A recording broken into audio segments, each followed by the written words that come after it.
Stephanie and Daniel are young and in love. He wasn't shy about his attraction to her, his love for her, and I don't think that she was shy about her feelings about him.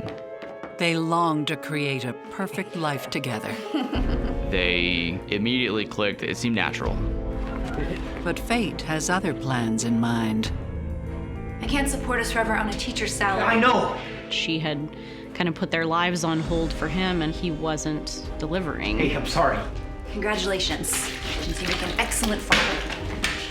When hopes and dreams go unfulfilled, anything can happen. The bed, the floor, areas of the wall had blood spatter on it. Love may be blind and marriage bliss, but divorce is murder.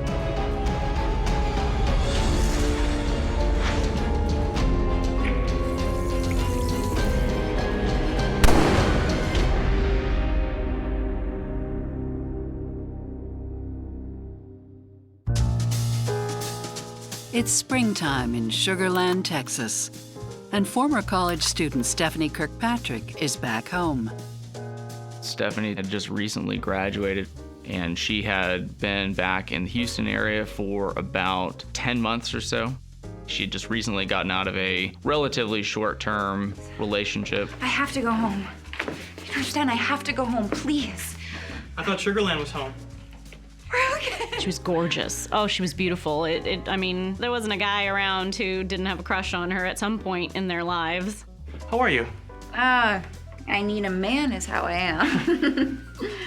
I wish I could tap these 3 times and let the man of my dreams appear. She was lamenting the state of her love life. You know what? What? I was like, all right, fine. I'll just go and call somebody. No, shh. No. Hey, shh. On the other end of the line is David's friend, 24-year-old Daniel Polite. David knew Dan at college. He was very slender, kind of pointed features, clean-shaven. Thought he was good-looking, very much so. David, what's up? I said, hey, I've got my good friend here, Stephanie, and she's looking to meet somebody, so I just thought of you, so here you go. Hello? Stephanie? Hey. Dan? I was great friends with the both of them and thought that they could do well together. Yeah, I'd like that. David's assumptions are right. We went to go get pizza, and the chemistry was there. They immediately clicked. Okay, I've got another one for you. How do you know if you're in love? We give that pow. Because someone steals a pizza your heart. He had a good sense of humor. He liked making people laugh. Okay, I think that deserves another drink. We will get them. Stephanie had kind of a magnetism to her personality that drew everyone. David was telling me you act and sing. Oh, yeah, but just local musical theater. Stephanie was in her first play when she was 4. And her first musical when she was 7. She was one of those people that had that kind of presence when she was on stage. Well, I'd love to see you in something sometime. Yeah, I'd like that. They immediately just kind of hit the ground running, and it seemed natural. It isn't long before Daniel and Stephanie start dating. I gotta go. They spent every waking moment that they could together because they just really enjoyed each other.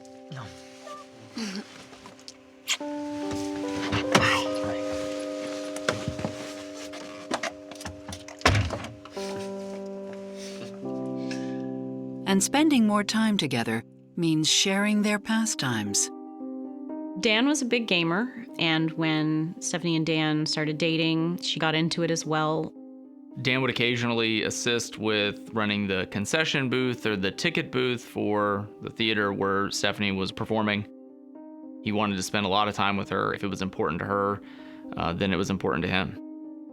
Welcome home, Alpha 29. You are cleared to dock Mobile, Alabama. Unfortunately, time together can be a hard thing to come by.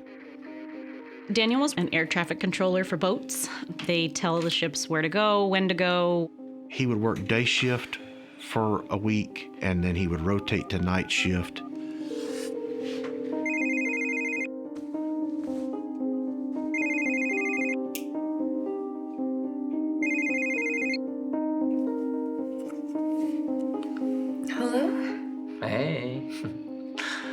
I just want to wish you good night. Good night.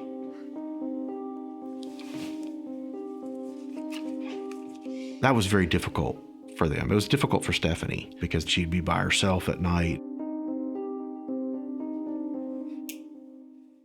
The job is also difficult for Daniel, sometimes painfully so.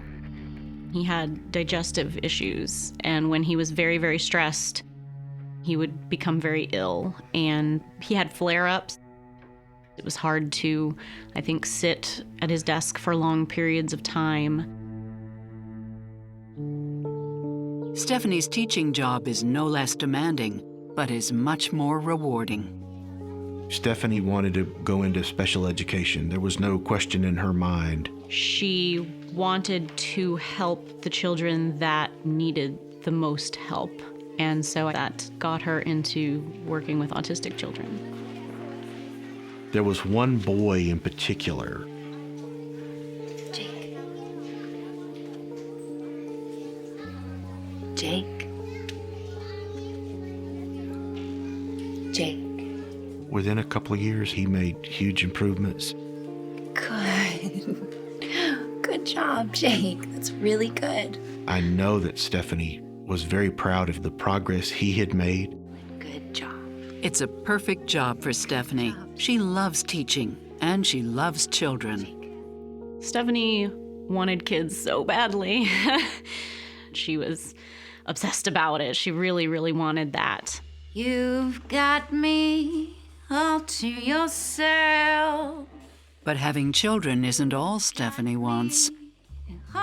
Stephanie always wanted to get married, and that was kind of the next natural step. How long have you been there? Not long enough. What do you think? Honestly, just tell me the truth. I think I'm the luckiest man alive.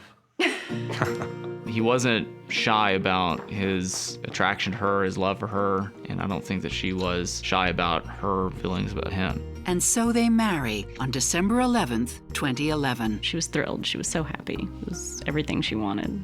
Their wedding, it was like a fairy tale, honestly. Perfect dress, perfect venue, perfect food, perfect DJ, perfect cake, perfect everything. 3 months after they exchange I-do's, the couple buys a house. Dan and Stephanie had been living in an apartment. They found a place that they really liked that fit their budget that was in Missouri City, Texas. And Dan's parents did offer to make some of the mortgage payments over the first few years while they were still getting set up financially. Dan and Stephanie loved their house. It was the first thing they'd ever really owned together. But Missouri City's newest, happiest homeowners are about to encounter their first bump in the road. Dan was not happy with his job. I think that he felt there wasn't enough money, and he was very, very worried about having kids. I don't think he thought that they were financially prepared. Dan decided that he was going to, at the end of summer, was going to quit his job and go back to school full-time for an engineering degree. Hey. Hey. Are you thinking about going back to school?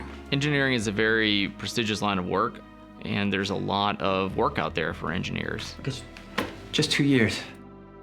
HIT was going to put at least a 2.5, possibly even 3-year delay on her ability to start a family.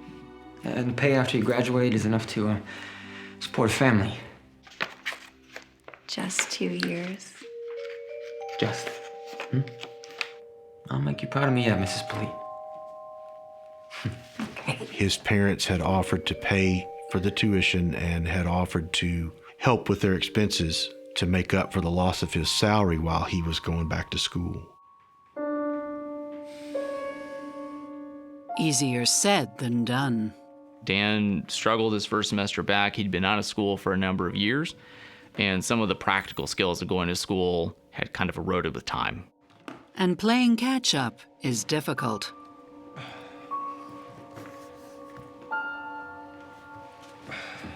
Some of his professors were apparently not accommodating to the fact that he couldn't sit for long lengths of time, or that he would need extra time on certain assignments because of this condition that he has. Psychotherapist Stacy Kaiser and forensic psychologist Brian Russell are concerned about the young couple. One of the most important things in a relationship is to have shared values and goals. And when I look at the situation between Stephanie and Daniel and their careers, they seem to be very far apart. Stephanie is settled, she knows what she wants to do, she's doing it. Daniel's still trying to figure this out. That inability to have shared values can cause arguments, it can create distance between them, it can make them become a couple who doesn't even want to spend time together. Sometimes people find another reason to go back to school and stay in school as a means of sort of putting off having to grow up and be a working man, working husband, support a family. Maybe this new career in engineering is going to be the thing, but it suggests to me, at least potentially, that he may just not be ready for that. So this is a really critical time for Stephanie and Daniel. By the end of 2013, Daniel's grades are in, and it's not good. Dan thought that he could swim and jumped into the deep end and then realized that he couldn't. What's going on, Dan? Look, it's gonna be fine. Still a little rusty. I'll do better, I promise. We've given up so much for this. Yeah, I know. She felt that she had kind of put their lives on hold for him and for his career, and he wasn't delivering. Look, I'll do better. Cross my heart. She felt a betrayal. So do Daniel's parents, who were picking up the tab. Dan's family is very successful, and Dan felt a lot of pressure from the success that he saw his family achieve. Hey, Dad. Yeah. What? No, Dad. No, just give me another semester and I'll show you. Dad, you can't do that, please. They weren't happy with the way that he was doing in school. You know, fine. Dan's parents were going to rescind their financial support. I can't support us forever on a teacher's salary. I know. They have a mortgage, they've got a couple of cars, and he's not working. Money is a source of stress in a lot of marriages, and it certainly was a stress in this one as well. It made things very tense between them. It's the first marital challenge for the Polites, with more to come. It was time for him to make sacrifices for her. That speaks to the kind of mental state that he must have been in.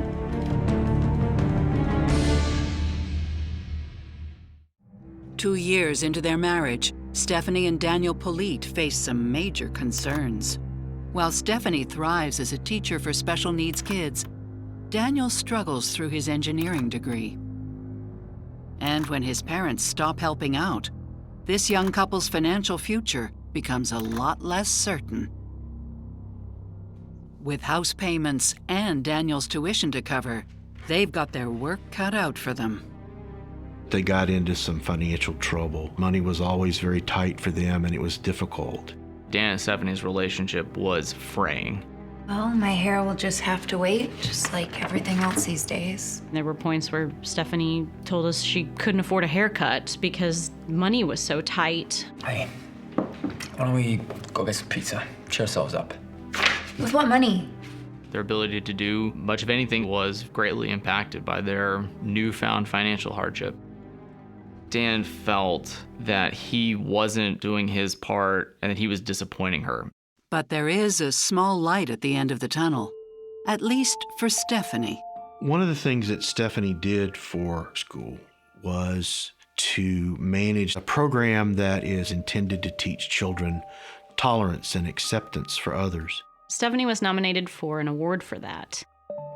She was so excited, but I think she was even more excited that the program that she implemented was working and her children were so happy and thriving. It was wonderful.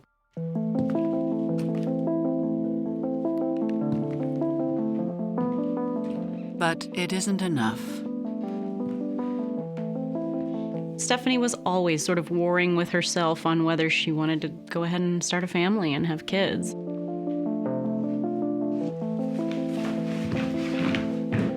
Dan was struggling with being successful and having a career and having a family.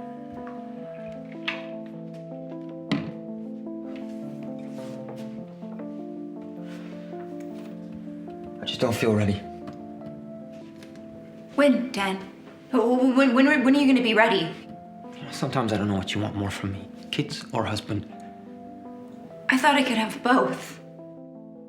It seemed like they just weren't on the same page. Listen, maybe you could get a part-time job. A part-time job? You want me to get a part-time job? Steph, doing what? Doing what, Steph? I told him that I'd be happy to try to help him get a job back at the company that we were working for, but I think that offer almost sounded like defeat to him. He found it all kind of unmanageable. To escape the arguments, Daniel turns to an old hobby. Dan was a gun enthusiast. I was actually with him when he bought his first gun. It was a 9mm. Of course, they're careful about safety. They had a gun safe. That was for upstairs. Okay. But I believe they kept one loaded and nearby. I became a police officer when Stephanie was about 2, so she was certainly accustomed to seeing me carrying a pistol. She understood how to handle them safely, and she was not frightened of them. What does make her uncomfortable is the cost of it all. Are those new? Brand spanking. The most expensive gun that I remember him buying was between $1,200 and $1,500. That's a mortgage payment. That's 2 car payments. When I am looking at Daniel at this point, I am seeing somebody who is on a selfish and actually destructive path. They've reached the point now where the money is tight, he isn't bringing any in, and rather than do the responsible thing, he's rebelling. He really seems to be behaving like an overindulged child. He seems to be acting very immature, very impulsively, not respecting the fact that Stephanie is really strained to support the couple financially by herself. He doesn't seem to be distinguishing between needs and wants. He seems to be taking advantage of her, and I don't think a lot of wives like the idea of a husband who takes advantage of them. It looks to me like a component of Daniel's personality is a defensive strategy where he is running away from this. And not only is he cutting back on expenses and contributing financially to the family, he's putting the family further into debt. He's making more unnecessary purchases. He is in denial, apparently, about the fact that they've got a financial crisis. If not denial, then he just doesn't care. And that is actually a very immature defensive or coping strategy. When people behave in ways that don't make sense, there's usually some underlying reason. And I look at Daniel and I think that there's a possibility that he really is afraid of being a father, or maybe doesn't even want to be a father. And so part of what he's doing is, instead of facing those feelings and dealing with them, he is behaving in a way that's going to keep him from having kids and possibly even a wife. As time goes on, Daniel's indulgences seem to never end. The car was pretty important to him. It was one of the first kind of big purchases he made after he graduated from college. It was probably an outsized part of their monthly income, especially when they went down to a single income.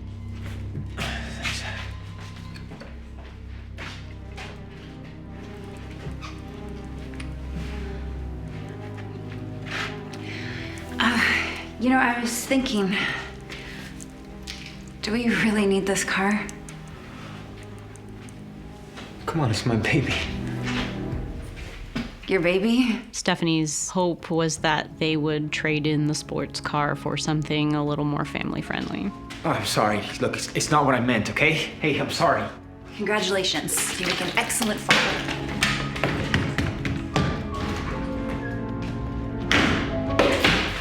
It could save him enough every month that it would make a difference. Daniel was not keen on the idea of getting rid of his sports car. And as the arguments worsen, the question is, How far will they go to get what they want? Dan's secrets were very poisonous to the relationship. Everything's fine. She was pulling away from him, Steph! Steph! and I think that that scared him.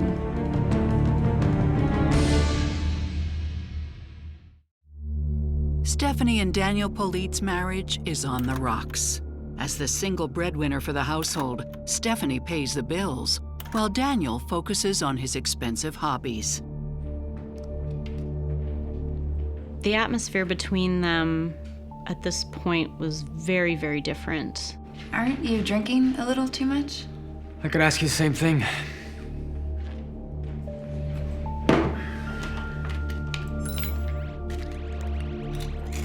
Drinking exacerbated his stomach problems. And I think that that speaks to the kind of mental and emotional state that he must have been in.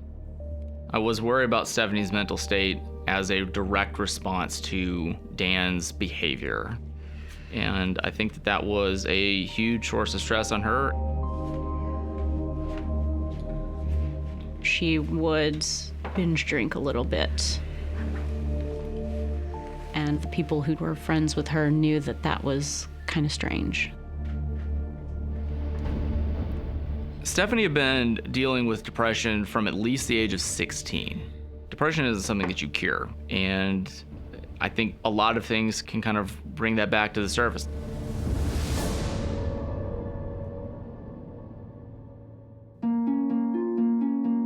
This isn't how they imagined living happily ever after. Dan spent a lot of time playing video games, and I don't know how much time they spent together as a couple. Stephanie was, in many ways, herself. She did the same things that she enjoyed doing. She continued to perform in shows. But the rest of the time, she's stuck at home. She wasn't allowed to go socialize with her cast, go out to late dinner after rehearsal or anything like that. I found that very disturbing. We were used to her being very bubbly, very social, and for her to kind of pull a 180 was very strange, very strange. They would drink very hard and avoid each other and avoid any kind of serious conversation, and they just were unusual. Leading Stephanie to make a heartbreaking realization. She's not sure she even wants to have kids with Daniel anymore. It was very hard for her, very hard. That was one of the things she wanted more than anything in the world. Some believe Stephanie is going through more than she'd like to admit. Her coworkers would occasionally see bruises on her that would raise questions, and Stephanie would make excuses. Walked into a door. I'm such a klutz. I'll see you at lunch. And she's not the only one making excuses. Stephanie came home one afternoon and found Dan passed out on the couch. Dan, wake up! How much school have you missed? 2 weeks. Dan. He's very actively and deliberately not going to class because he doesn't want to. Look, it's hard, okay? You have no idea the amount of pressure that I'm under. Pressure that you're under? We had a deal. Dan's secrets were very poisonous to the relationship. I think he felt extraordinarily guilty and ashamed. What's going on? Are you depressed? Look, I'm not depressed, okay? I'm fine. Everything's fine. Dan always seemed to try to downplay the problems that they were experiencing as a couple. She told me flat out, yes, I do think that he suffered from depression, but I can't get him to go see anybody about it. From anyone's point of view, this is not a quality relationship. We're looking at a guy who is controlling, who has abusive tendencies, who's drinking large quantities of alcohol, and who is lying. And so it does make sense that Stephanie would be at a point in her life where she would say, do I really want to be with this guy? And at the same time, you've got Daniel, who has got to be feeling pulled to be something that he's not ready to be. I think it'll be very difficult for Stephanie and Daniel at this point in their lives to succeed as a couple, because it seems like there is some fundamental difference in the way in which each of them approaches life. Then, Dan finally makes his own heartbreaking decision. Dan had finally decided that he would give up his car. It's the transition from young 20-something with disposable income to responsible provider husband. But Dan's efforts might be too little, too late. Hey, look at me. She wasn't sure if they were going to stay together.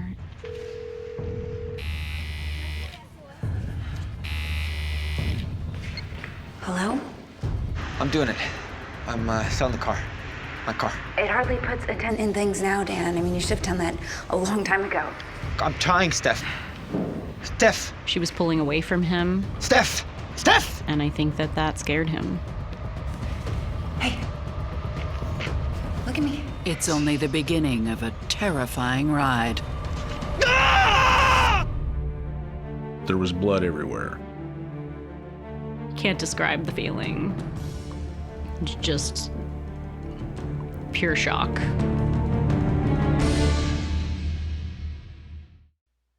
After just over 2 years of marriage, Stephanie and Daniel Polite are on the verge of breaking up, caused by money tensions and disagreements over starting a family.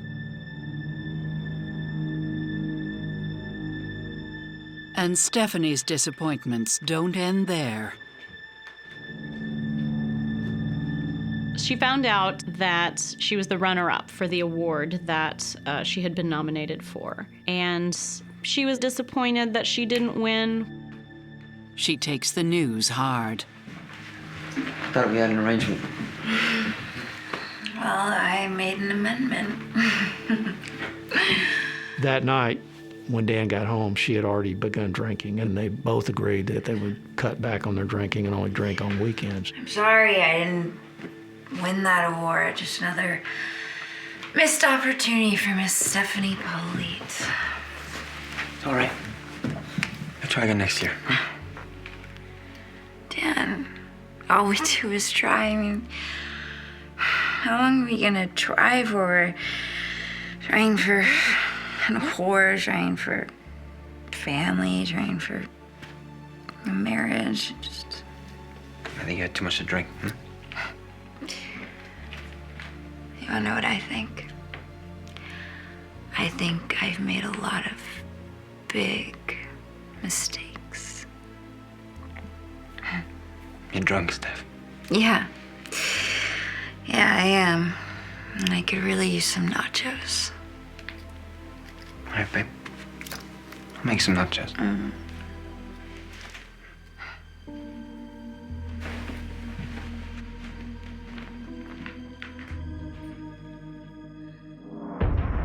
Hours later, a frantic 911 call is made. 911, Missouri City, where is your emergency? Came in as a unknown medical call. When I received the phone call, I was at my residence, asleep in bed, and I was informed by our dispatch center that we had had a report of a victim throwing up blood there in Missouri City.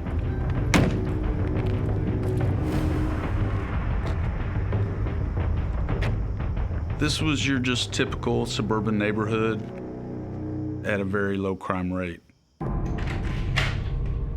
But what police find is not typical at all.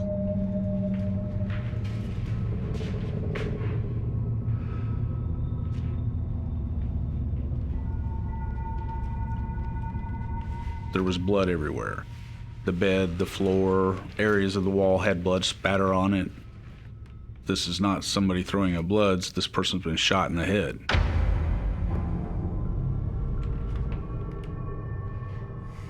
It was a pretty gruesome scene. And there's only one person left to tell the tale. I went to talk to the person that was secured in the back of the patrol car. I'd learned his name was Daniel Polite and that he was the husband of the victim. Can you tell me anything about tonight? Anything at all? Dan didn't really understand exactly what had happened. Now I want to actually ask Daniel Polite, where is she bleeding from? And he says she's just throwing it up. She's throwing up blood, she's sick. but there was never any mention that she had been shot. You don't remember? No, sir. He basically didn't tell me anything that happened. Am I being charged with anything? I'd recommend you get a lawyer. Yes. Daniel was eventually transported from the scene to the Fort Bend County Jail. He was charged with the homicide. Stephanie's friends and family are given the terrible news. 2 officers came to my house about 4:30 in the morning on March the 12th to notify me of Stephanie's death. Hearing something like that your child is dead, I can tell you that the first thing I felt was that I couldn't breathe. Honestly, my first reaction was, this must be some sort of joke.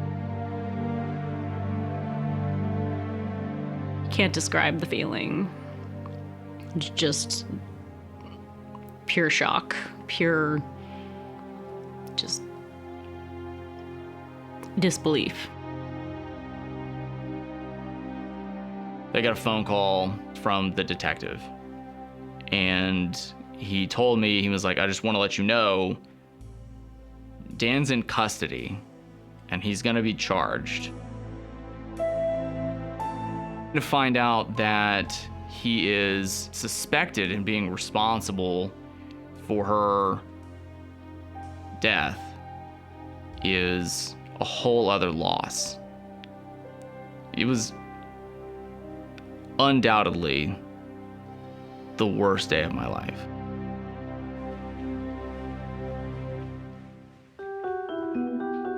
Police search the residence. There were empty liquor and beer bottles throughout the home. In a closet, in shoes. Somebody in the residence had a serious drinking problem. The autopsy revealed 0.219 for her blood alcohol concentration, which is almost 3 times the legal limit in the state of Texas. The gun was laying there on the ground next to the wall. There was blood all over the gun. The gun had been thrown with some force against the sheetrock wall because there was actually an imprint of the weapon in the sheetrock that you could clearly see. There was only 1 shell casing in the gun when we recovered it. One single round is often a telltale sign of suicide. The fact that there was 1 bullet in the gun, could it been suicide? Maybe. Meanwhile, Daniel, who has no prior criminal history, is released. Daniel was able to make bond the very next day after he was charged with the homicide. His family hired an attorney willing to act as a surety on the bond, which essentially meant that the family didn't have to put up any money in order to bond Dan out. There was no court-ordered monitor, ankle bracelet, or anything like that. He was released on his own recognizance, and we had no reason to actually follow him or keep track of him. A week after her death, Stephanie's funeral attracts hundreds. I don't know how you describe the funeral of your child. It's just one of the hardest things I've ever done in my life. But one person whose role in Stephanie's death is still uncertain is conspicuous by his absence. Dan did not attend the funeral. We had made provisions for that, primarily because we didn't want trouble. If my brothers and my son and my nephews had seen him,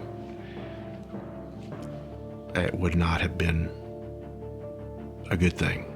There is strong reason to suspect that Daniel was the cause of Stephanie's death. You can understand why then they don't want him at the service. Daniel then has to decide, do I defy the family and say, look, I'm the husband and I've got a right to be here, I'm gonna be here if I want to? Or do I acquiesce to the family's request because I'm trying to be respectful of them, maybe because I actually do feel guilty that I caused this? He, at this point, has got to know, at a bare minimum, that there is some suspicion around him when it comes to her family and friends. And he may not want to either evoke pain for them or end up with some sort of attack that is placed on him. I don't really see him as the respectful type. My guess is he was more worried about the impact that it would have on him if he decided to show up. It's all starting to come back. 2 months after Stephanie's death, Daniel's memory seems to have recovered. And she'd been so upset about not winning the award she was nominated for. It was the Sunday of the Memorial Day weekend. Dan called me to talk to me. I believe Dan wanted to sort of lay out his story and perhaps convince Neil that this was all just a terrible accident. She'd been drinking so much. She was really intoxicated.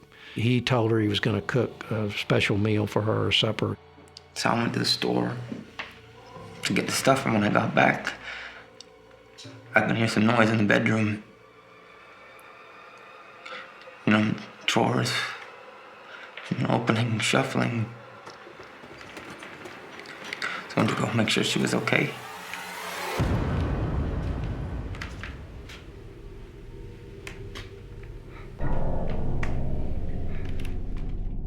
Stephanie had suffered quite a bit with self-image issues and with depression.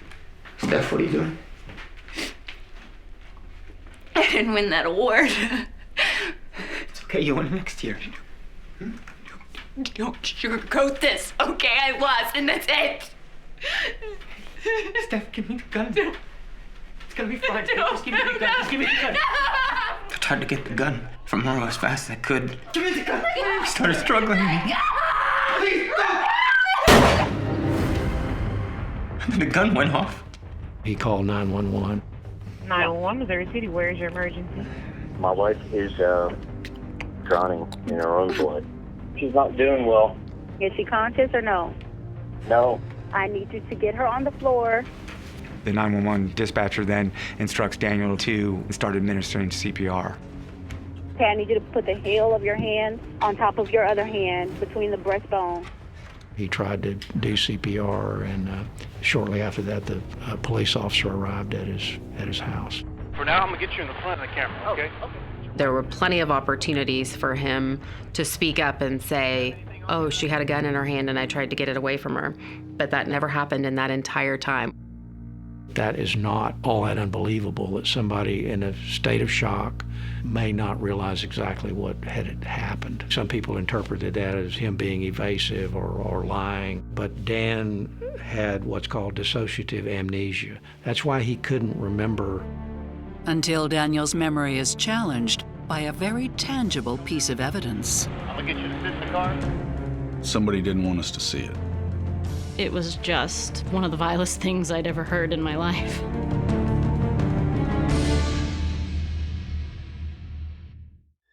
"28 months into their rocky marriage, Stephanie Polite is dead from a bullet her husband Daniel insists was accidentally discharged in an attempted suicide. But those closest to Stephanie don't buy the suicide angle. I tried to think about it that way, that might have been the case, and it didn't seem right. It wasn't her. Nor does the evidence back it up.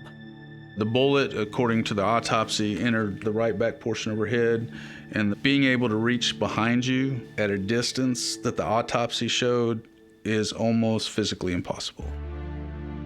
Even so, lacking any real hard evidence, the case inches forward.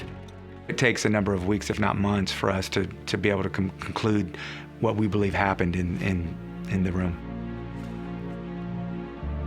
We took Stephanie's phone to the forensic lab and looked through, seemed like thousands of data entries.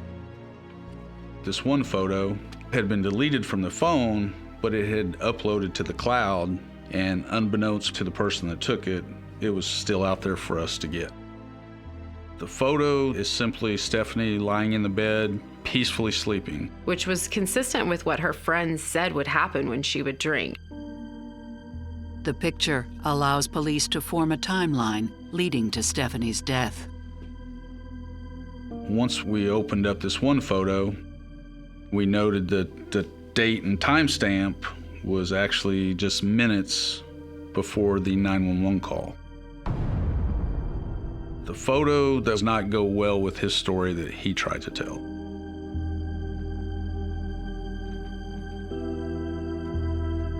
I find it peculiar that someone would stand there and take a photo of somebody sleeping in bed peacefully, and then moments later, there's a 911 call after someone's been shot in the head.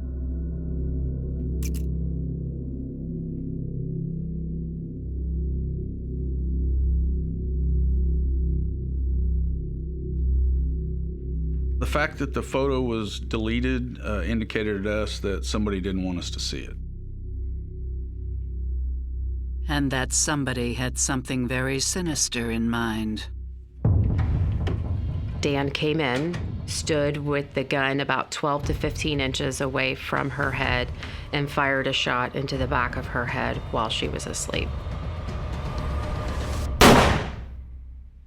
The bullet traveled through her head, through her brain, and came to rest in her left cheek area. That cheek has to be at least against something that kind of stops the bullet from exiting. And it doesn't have to be something hard. I mean, it can be something like your face against a pillow. It appeared that the trigger had been pulled 3 or 4 more times since it was fired. It caused the cylinder to rotate. That told us that weapon had to be in somebody else's hand. The weapon had been thrown with such force against the sheetrock that when it hit, you could actually see the outline of the weapon. Stephanie was not in a condition that she could have picked that revolver up and thrown it, and there was only one other person in the house. This was no suicide attempt or accident. There was blood in a bathroom, there was blood in the kitchen sink, and that was just from him walking throughout the house. There's so much that occurs before he even calls 911. Very bizarre behavior in a situation where you believe your wife is in medical distress. Now that they know this information, police revisit their interactions with Dan from the night in question. His behavior would range between sobbing to screaming to laughing. At one point, he screamed out, and some people would want to suggest he was talking about his wife.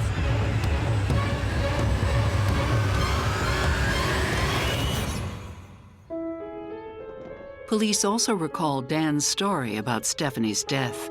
While Dan was out on bond, he reached out to Neil Kirkpatrick. It's all starting to come back.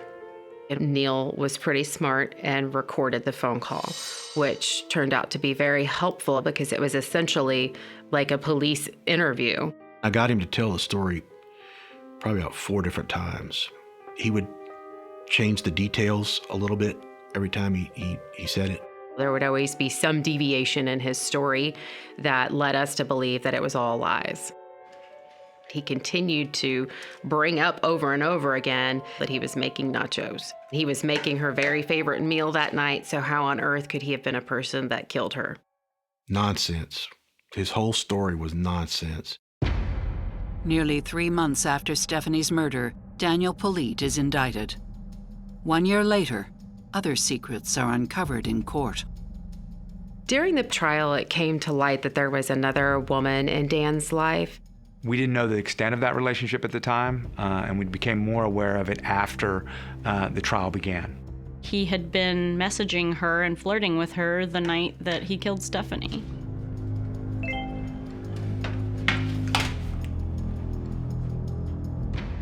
I couldn't believe it. It was just one of the vilest things I'd ever heard in my life. 2.5 years after her death, and after only 90 minutes of jury deliberation, Daniel Polite is found guilty of Stephanie's murder and sentenced to 85 years in jail. A number like 85 is essentially a life sentence. It was just such a huge sigh of relief from so many people that had waited for so long to see justice done, to see it carried out.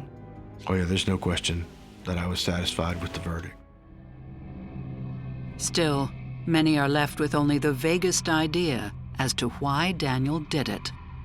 To get inside the mind of Daniel Polite is a difficult thing. I think he did it because she was going to leave him. And he was not able to deal with that. You know, if I can't have you, nobody's going to have you. Perhaps he had another love interest, and this was his way of being able to pursue that. I do believe that Stephanie insisting that he sell his car had something to do with it. Congratulations. You make an excellent father.